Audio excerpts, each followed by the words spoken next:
Déjà, d'entrée de jeu, comment est-ce que vous vous sentez? Évidemment, c'est une très mauvaise journée, là, très mauvaise nouvelle. On avait l'impression là, que les choses allaient plutôt bien entre le gouvernement du Québec, les discussions qu'on avait entendu parler avant les fêtes et après les fêtes. Il semblait que, bon, ça allait dans le bon sens.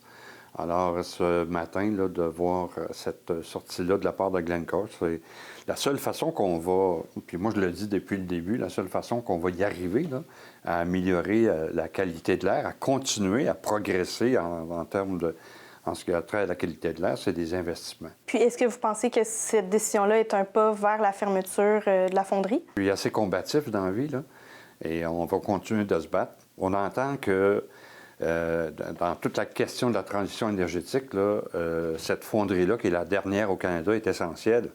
Alors, je vois mal comment autant le gouvernement fédéral que le gouvernement provincial pourrait nous laisser tomber de cette façon-là, parce que c'est ça qu'on a l'impression ce matin, là.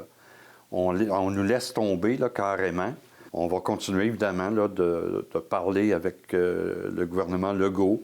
M. Legault, quand il est venu ici en région, il voulait régler absolument la situation. Il en a fait part à quelques reprises. Nous, on a dit, bien, ça vous appartient, M. Legault. Faites ce qu'il faut pour régler la situation. Qu'est-ce que ça représente, cette annonce-là, pour la ville, pour la région? De l'incertitude, c'est des inquiétudes. Moi, ce matin, j'avais des travailleurs qui m'appelaient, là, qui me textaient, qui me disaient, là, vraiment, là, c'est une dure journée. On pensait que les choses allaient dans la bonne direction. Puis là, on apprend que c'est pas ça qui est en... C'est pas ce qui est annoncé ce matin, là. Je fais juste rappeler là, que c'est 600 emplois directs, là, à des salaires en moyenne de 106 000 par année. Alors, une fermeture d'une entreprise comme ça, Rwanda, vous comprendrez sur le plan économique, ça va être c'est un désastre. Alors maintenant, on doit, nous, travailler sur deux plans, sur le plan de la santé de nos citoyens et citoyennes pour l'amélioration de la qualité de l'air et sur le plan économique aussi. Comment est-ce que le gouvernement va vous soutenir pour la suite des choses? C'est sûr qu'on va vouloir leur parler rapidement, là. Essayer de voir...